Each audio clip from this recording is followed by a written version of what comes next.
His Majesty's government view will favor the establishment in Palestine of a national home for the Jewish people and will use their best endeavors to facilitate the achievement of this object, it being clearly understood that nothing shall be done which may prejudice the civil and religious rights of existing non-Jewish communities in Palestine or the rights and political status enjoyed by Jews in any other country. These are the words in the famous 1917 Balfour Declaration, which was vehemently criticized by Jews like Henry Morgen, then in the United States, and Mr. Edwin Montagu, an anti-Zionist Jew who had been appointed Secretary of State to India. It was Edwin's criticism that led to the change of the original text. Palestine should be reconstituted as the national home of the Jewish people to establishment in Palestine of a national home for the Jewish people. And it was reiterated that nothing shall be done which may prejudice the civil and religious rights of existing non-Jewish communities in Palestine, or the rights and political status enjoyed by Jews in any other country. The Balfour Declaration was written as a result of the World Zionist Organization's lobby with the British government to create a state of Israel on the Palestinian soil. During its first years, the organization was headed by political Zionists who agreed above all to rally international support to any of its proposed settlement projects that included Uganda, Argentina, Cyprus, Libya, northeastern Sinai, eastern Saudi Arabia, or anywhere. Aside from Palestine, the project of Uganda was the most serious project endorsed under the influence of Theodore Herzl, who, after getting this offer from the British government, saw that as better than nothing and Zionists should accept it in the circumstances as a first step. Herzl, however, died a year later, in 1904, and the project was ruled out, after a special committee reported the unsuitability of Uganda for a Jewish settlement. After World War I, through the effort of Chaim Weizmann and the unrelenting efforts of the World Zionist Organization and the help of the British cabinet, the Balfour Declaration was issued. It should be noted that what the Balfour Declaration actually wanted was a national home and not a state, and definitely not a country. It was not until 1942, at the Biltmore Conference, that the Zionist movement clearly declared their express intention of forming a Jewish state in Palestine, with or without British agreement. Britain gave full support to the project. However, under the pressure of the Palestinian Revolution of 1936 to 1939, Britain issued the White Paper of 1939 that limited Jewish immigration and acquisition of land. The World Zionist Organization met in Biltmore, New York in May of 1942, and decided to shift their lobby focus to the United States. The United States, soon after the war, asserted political pressure on Britain to revoke its White Paper Declaration of 1939 that limited, and/or restricted Jewish influx into Palestine. The United States gave the Zionists huge financial aids and put enormous political pressure on member states of the United Nations to pass Resolution 181 that gave Jews the right of a state in Palestine. The 1948 war erupted and a Zionist state was established, and it was called State of Israel. It is important to note that in the 1930s and 1960s, the American and Zionist propaganda to the people of the United States and the rest of the world was that the Israelites were being settled on a land without people for a people, as they were a people without land. This propaganda was easy to push since there were no internets or social media outlets that could be used to confirm their words. However, as at 2002 United Nations sources says that there are now 3,521,130 Palestinian refugees around the world, let alone another 1.5 million refugees not registered with the United Nations Relief and Works Agency for Palestine Refugees. Palestinian sources estimates that there are over 9,545,000 displaced Palestinians around the world as at 2002, and the number is ever increasing. After the massacre of 1948, which will soon be reported, the Jews migrated to Palestine, though not all, because they believe, as the scripture says in Deuteronomy 30 verses 4-5, that even if any of your dispersed are in the uttermost parts of the heavens, from there, the Lord your God will gather you, and from there will he bring you. And the Lord your God will bring you into the land which your fathers possessed, and you shall possess it, and he will do you good and multiply you above your fathers. And Ezekiel 39 verse 21 states, Behold, I will take the children of Israel from among the nations to which they have gone, and will gather them from every side and bring them into their own land. Whether the land is Palestine is unknown, but what should be noted in these extracts are the words God, Lord, and I. The question that have arisen to the millions of Jews that have refused to migrate to the fictitious state of Israel is the United States or the Zionist political front God, Lord, or the I noted in the prophecies? If not, and it is outrightly not, then Palestine is not the land. And even if Palestine is the land, it doesn't seem fair that they migrate to a land built on bloodsheds. A fallacious state kindled in conspiracy. The claim that the State of Israel has committed an ethnic cleansing wouldn't be fully discussed in a compendious manner if the previously enunciated facts are not expatiated upon. The phenomenon that Palestine was ethnically cleansed of its indigenous population is a fact, for having studied the mother of massacres that Lehi itself acclaimed to be an humanitarian duty, it is vividly clear that the charge is a truth. These massacres include but not limited to the massacres at Baldat al-Sheikh, Saksak in Hebron, Abu Qasr, Abu Shusha, Al-Lid, Lida, village of Al-Abun, Bana and Deir al-Assad, town of Kalkalia, Khan Yunis, Al-Aqsa, Ibrahimi, Tunnel, Deir Yassin, Kibiya, Kafr Qasim, Bar al-Bakar, Sabra, and Shatila, Kana, Jenin camp, as well as elimination of Palestinian and pro-Palestinian leaders and scholars around the world. These massacres are what caused the initial exodus reported above, so the land was not definitely empty as claimed. The killings in Palestine is one of the darkest pages in the history of bloodshed around the world. In 1948 alone, over 500 villages were destroyed, more than 13,000 Palestinian civilians were killed in 34 massacres around Palestine, and about 900,000 were forced to flee, 94% of them under direct pressure of death. In an effort to make this essay concise, I will go through some of the massacres and share first-hand experiences of those that survived or covered the massacres. Massacre at Baldat al-Sheikh, December 31, 1947. As the world was preparing to welcome the new year, the ferocious Haganah gang members stormed the village of Baldat al-Sheikh, now under the Zionist name Tel Ganan, in pursuit of unarmed citizens, so as to aggravate the existing fear that will trigger the denizens to flee. The death toll of this massacre reached approximately 600. Their bodies were mainly found inside the village houses. Massacre at Saksak in Hebron, February 14 to 15, 1948. In the village of Saksak, at dusk when everyone was asleep, the village was attacked. The Zionist attack, frightening the citizens who sought refuge in their homes. 20 homes were bombed, and the death toll reached 150. The massacre at Abu Qasr, March 31, 1948. This massacre was carried out by terrorists from the Haganah armed organization, which subsequently became the nucleus of the Zionist army. The armed terrorists massacred indiscriminately. Corpses of children, women and aged persons including Christians were found littering the streets. With series of explosion operations, the Zionist terrorists pursued the unarmed villagers who tried to flee from their homes for fear of being killed. The massacre at Deir Yassin, April 9 to 10, 1945. The famous Deir Yassin's massacre was one of the most inhumane atrocities ever committed by man to man. Perhaps the severity of bloodshed was what has always made Menahem Begin, Israel's prime minister from 1977 to 1983, to always deny stories of massacres but later would say that out of evil, good came. On the 9th of April 1948, the Irgun, a Jewish underground group, had slaughtered as many as 250 inhabitants of Deir Yassin, a Palestinian village near Jerusalem. On the 10th of April 1948, the Zionist gangs of Stern, Irgun and Haganah raided Deir Yassin at 2 a.m., which continued till afternoon of the same day. According to eyewitnesses, these terrorists killed everyone within shooting range and subsequently threw bombs to destroy the houses along with everyone inside them. The terrorists of these notorious gangs searched the rubble to massacre everyone who remained alive inside the demolished houses. Before withdrawing from the village, the terrorists gathered together the remaining villagers and executed them in cold blood, including elderly people, women and children. In describing the massacre, an eyewitness recounted a bride and groom at their final wedding celebration were the first victims. First they were thrown down along with 33 of their neighbors. They were forced to stand up against a wall and pelted with machine guns with their hands tied. Fahmy Zaidan, the only survivor of his family in this massacre, was 12 years old at that time. He recounted the plight of his family by saying, "The Jews ordered everybody in my family to stand up with their faces to the wall. Then they started opening fire on us. I was wounded in my side. Most of our kids managed to survive because we hid behind our families. But a bullet shattered the head of my sister Kadria, who was 4 years old, and everybody else who was standing along the wall was killed, including my mother, father, grandmother, grandfather, maternal aunts and uncles, and some of their kids." Halima Eid, a descendant of one of the largest families in Deir Yassin, was 30 years old at the time of the massacre. She recalled, "I saw a Jew who shot my brother's wife, Kalgia, in the neck. She was about to give birth. Then he slashed her stomach open with a butcher's knife, and when one of the women tried to get the baby out of the dead mother's womb, they killed her too. Her name was Aisha Radwan."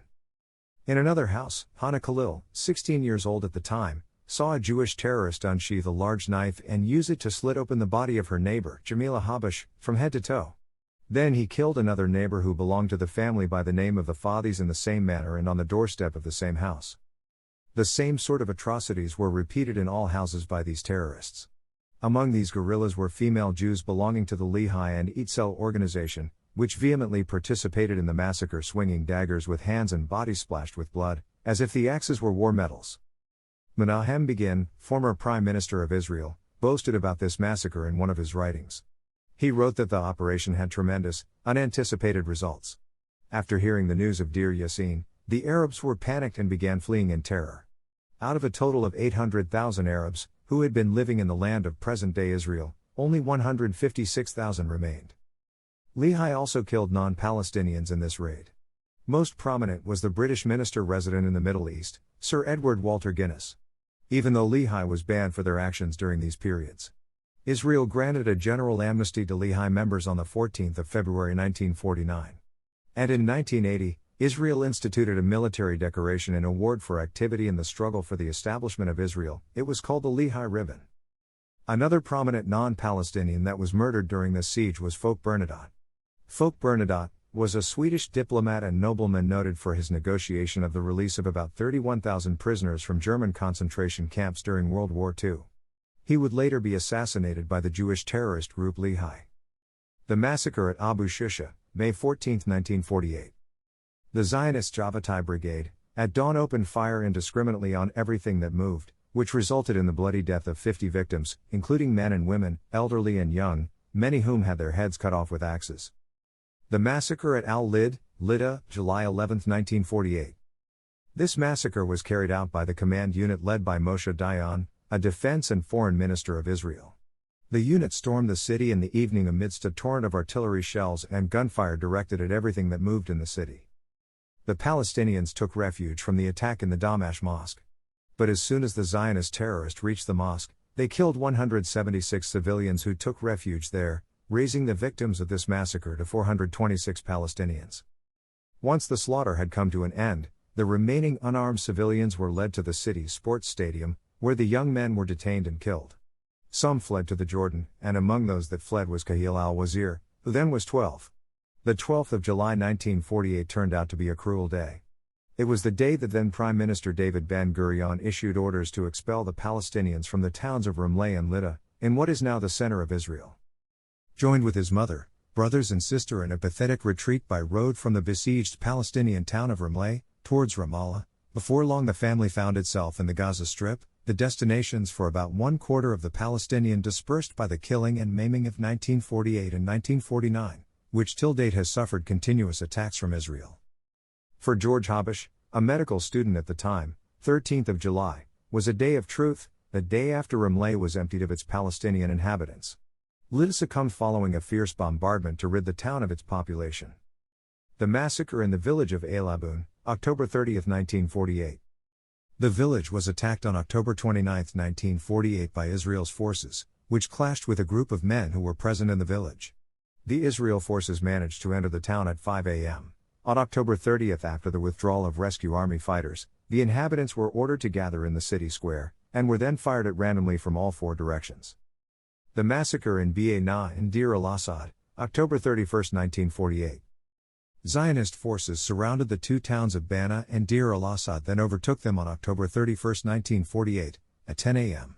The forces' commanders ordered through loudspeakers the inhabitant of the 2 villages to gather on the plain area located between the 2 villages under guard of Zionist soldiers, then killed a group of young men in a manner described by a UN observer as brutal murder, since it took place without provocation or even an expression of anger on the part of the people. The massacre of Kibbutz, October 14, 1953. These terrorists, after intensive artillery fire directed at the villagers, units from the standing army of the Zionist entity surrounded Kibbutz with a force of approximately 600 soldiers. They stormed the village, firing in all directions. While another unit, led by Ariel Sharon, pursued villagers with fire, other Zionist infantrymen placed explosives around some houses and blew them up together with their residents. According to eyewitnesses who survived the massacre, Zionist soldiers stationed themselves outside these houses, and fired on anyone who tried to flee. The casualties of the massacre reached 67, including men, women, children and most times Christians, while hundreds were injured. The massacre was followed by wails and tears by the survivors. Between this chaos, a woman sat on a pile of debris. She looked deep into the sky as if studying it. A closer look reveals the sight of small hands and legs which were the remains of her 6 children, while her husband's bullet-mangled corpse lay on the road in front of her, all still and breathless. On October 27, 1953, at the International Security Council, General von Pinnecke, chief UN observer at that time, stated that the attack had been planned and was carried out by the regular Israeli forces. The massacre in the village of Qalqiliyah, October 10, 1956. The bloodthirsty Zionist army and a number of settlers attacked Qalqiliyah, located along the Green Line which divided the Arab lands occupied in 1948 from the West Bank. Those who took part in the psychopathic attack included an army detachment and an artillery battalion, along with 10 fighter aircraft. The Zionist army bombarded the village with artillery fire before storming it. The death toll of the massacre was marked at 70. The massacre at Kafr Qasim, October 29, 1956. During the 1956 war, the Zionist administration imposed a curfew on all Arab towns and villages, including the village of Kafr Qasim. The curfew was communicated late to the village and a number of children and elderly people took off to inform the young men, then working in the fields outside the village about it. But the Zionist forces stationed outside the village killed them all in cold blood before reaching the village. The death toll was 49 civilians, including a number of children and elderly people. The massacre of Khan Yunis, November 3, 1956. During the War of 1956, Israel resulted in the occupation of Gaza Strip for some time. The Zionist army carried out a massacre against the Palestinian Khan Yunis refugee camp, south of Gaza City, in which 250 Palestinians were cruelly killed. 9 days later, on November 12, 1956, a unit of the Zionist army carried out another massacre in which more than 275 civilians were killed in the same camp. On the same day, the Zionist terrorists killed over 100 more Palestinians in the Rafah refugee camp. The massacre at Sabra and Shatila, September 16–18, 1982. September 16 was the dreadful pogroms day where Maronite Christian forces, covered by units of the Israel Invasion Army, stormed the camps of Sabra and Shatila in Beirut. The massacre continued for approximately 36 hours. During the operation, the Israel Army surrounded the camps, preventing anyone from entering or leaving. Radio London reported via one of its correspondents that while the killing were going on, Israel soldiers surrounded the camps with tanks, shooting anything that moved. This massacre that killed over 297 Palestinian civilians was carried out under the supervision of Ariel Sharon, then the defense minister and the architect of the invasion. The Israel military court that investigated the massacre shamelessly claimed that the general's commands were misunderstood, and ridiculously fined him an equivalent of 14 American cents. Ghazi Younes Mahdi, one of the survivors of the massacre, said, "They stormed the camp at 5:30 a.m. on September 16, she recalls. We did not hear any gunfire at first since they were killing people with axes and knives. They would bury the people alive with bulldozers. We ran away barefooted with bullets on our heels. They slaughtered my husband and 3 of my children in the massacre. I saw them slaughtering a pregnant woman with her husband. My niece came out of the house and then grabbed her and slaughtered her in her street. They did the same thing to her small son, who was in her arms." Munir Ahmad al-Dawki, who at that time was a 13-year-old boy, survived 3 attempts to take his life. He said he had been placed under the responsibility of armed men wearing filthy clothes and who did not speak Arabic well. With me was a group of women and children who had been dragged out of their houses. They fired on the women and children, and I was injured in my right foot. My mother was wounded in her shoulder and in her leg. When they asked the wounded to stand up so that they could take them to the hospital, I pretended to be dead. Then they fired on them all over again. So that's how I survived the second attempt to kill me.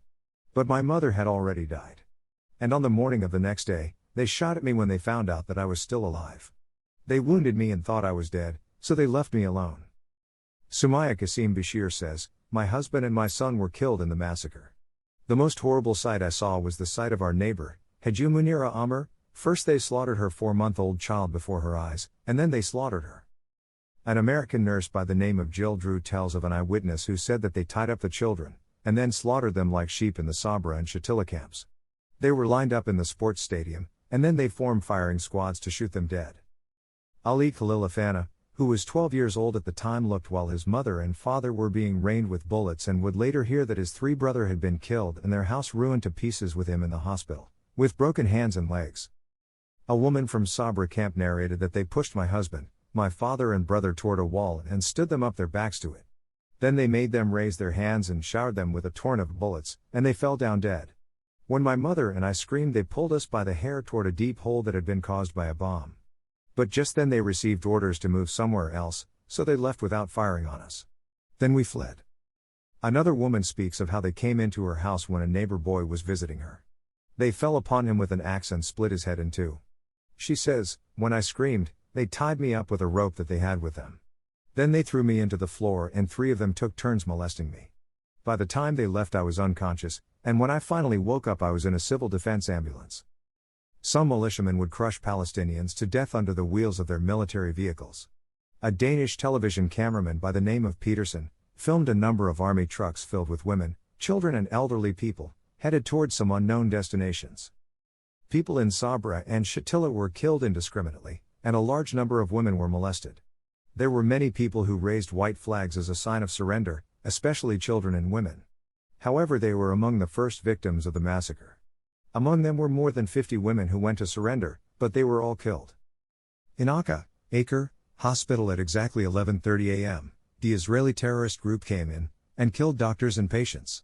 A 19-year-old Palestinian nurse by the name of Intisar Ismail, whose disfigured corpse was found later, had scars of having been molested before being killed.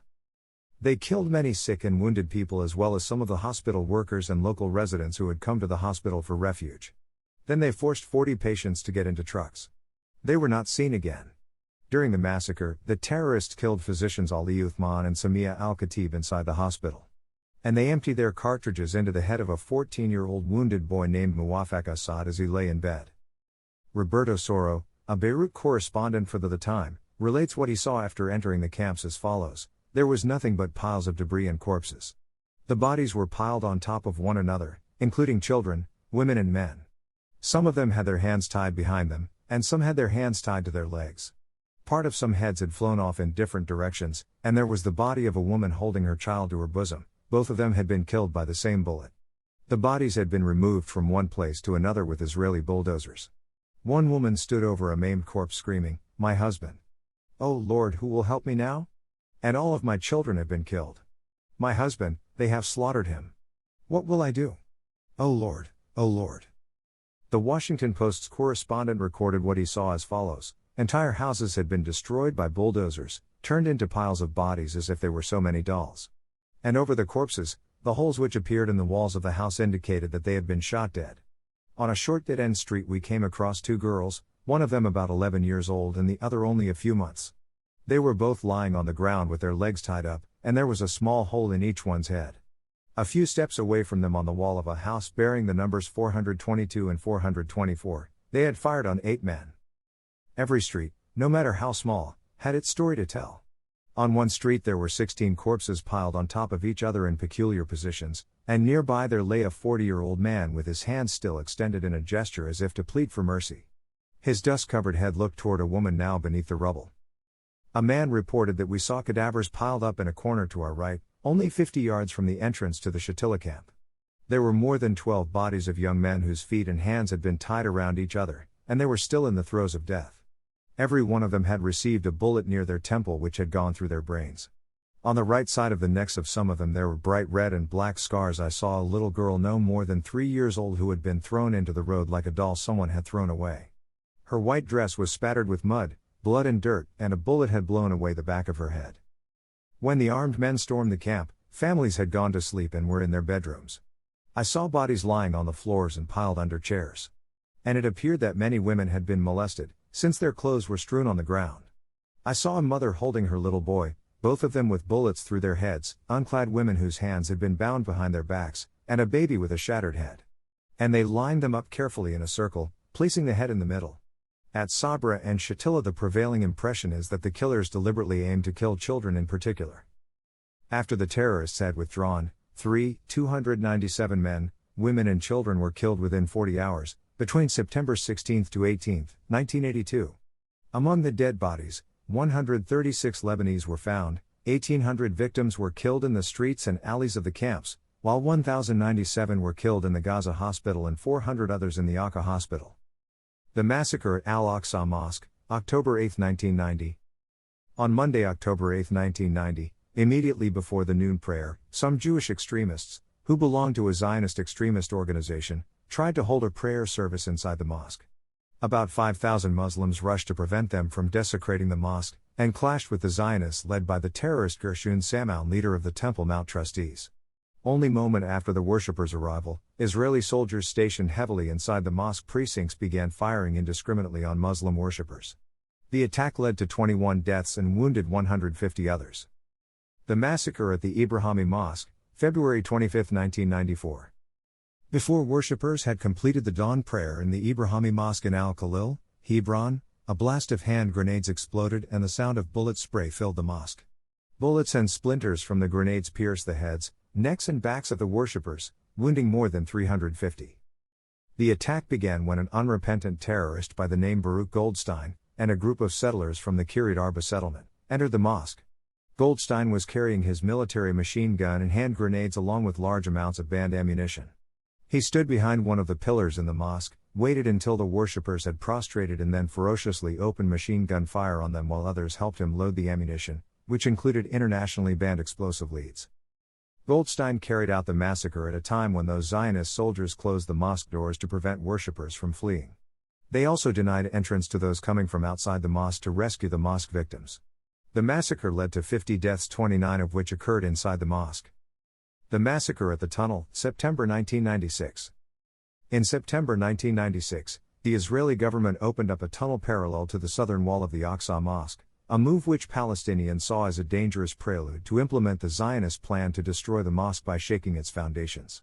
Violent clashes broke out between Palestinian demonstrators and the occupation soldiers in September 25 to 27, 1996. During that time, approximately 62 Palestinians were shot dead and 1,500 injured by the Israeli soldiers, who used a variety of weapons, including helicopters. So as to save you the nightmares, it is safe to say that if ethnic cleansing means the mass expulsion or killing of members of one ethnic or religious group in an area by those of another, then the State of Israel with the help of its allies are guilty of this inhuman crime against not just Palestinians, but humanity at large. The only reason they did what they did was to create the blood-dripping State of Israel, which today is being visited by tourists all over the world. It is clear that the Palestinians did not attack any place known as Israel prior to 1948, before the Zionists attacked Palestine. Professor Ian Pape, an Israeli historian, born in Israel, is of the view that Palestine was ethnically cleansed in 1948 of its original indigenous population. Ani Shlaim, also an Israeli historian, was of the opinion that Israel has always rejected offer for peace. Ian came to an obvious conclusion that the plan for this massive ethnic cleansing has been on since 1937, under the leadership of the founding father of Zionism, David Ben-Gurion. The plan for ethnic cleansing of Palestine was carefully prepared, thus the Zionist leadership planned to change the demographic structure on ground, thereby committing the heinous crime of ethnic cleansing.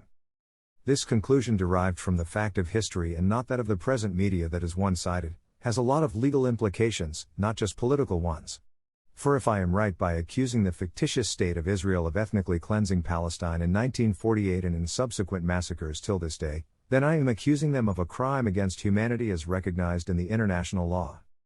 The American State Department legal section says that any group in history, or in the future, that lives in a mixed ethnic group, and plans to get rid of one of the ethnic groups, is committing a crime against humanity, and it does not matter whether it does it by peaceful means or military means. The very idea that you can get rid of people just because they are ethnically different from you, today, definitely in international law, is considered to be a crime.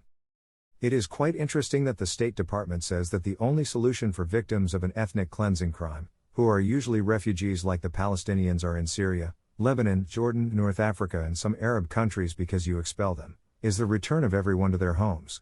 Devastatingly, the State Department's list of cases of ethnic cleansing crimes excludes Israel. Everyone else appears, from biblical times until today. But the one case that does not appear as an ethnic cleansing epitome is the case of Palestine, because this would have committed the State Department to believe in the Palestinian right of return, which they dreadfully do not want.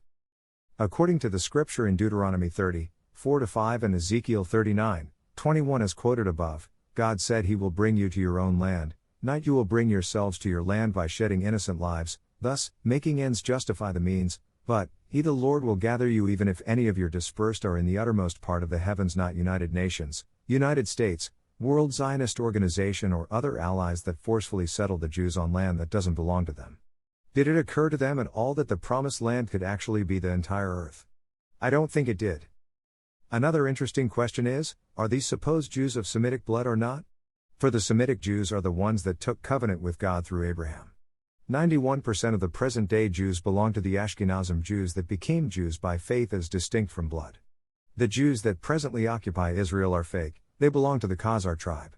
While these Khazar clan were on exile and looking for a place to stay, they took advantage of this prophecy in the Bible. The Khazar tribe have been termed the 13th tribe as against the biblical 12 tribe, by Mr. Arthur Koestler, who was an Ashkenazi Jew himself. He wasn't blurred by the mission of his clan in saying the truth. In his book The 13th Tribe, which caused a stir when published in 1976, since it demolishes ancient racial and ethnic dogmas. At the height of the controversy in 1983, the lifeless bodies of Arthur Koestler and his wife were found in their London home. Despite all significant inconsistencies, the police ruled their death suicide. And similarly for the same cause was the case of Ismail Raji al-Faruqi, who was murdered along with his wife in his apartment on the morning of May 27, 1986, at their home in Pennsylvania. The second tribe, the Sephardim, who still constitute 9% of the world Jewry population, belong to the original 12 tribes, and are still scattered all over the world as enunciated by the prophecy in the scripture. And there are facts to prove that blacks might actually be the true Jews with Semitic blood. So at best, the erroneous state of Israel would better be called state of Khazar. But do the Israelites even own Palestine? The answer is a resounding no. And this fact is alluded to in the scriptures of the three Abrahamic faiths. But if we must go by historical accounts, Abraham, the father of Israel and Ishmael, wasn't born in Palestine. He was born in a place now within Iraq. He traveled and lived with the Palestinians in peace before giving birth to Israel, who then gave birth to those now called Israelites. The supposed complicated history is that simple.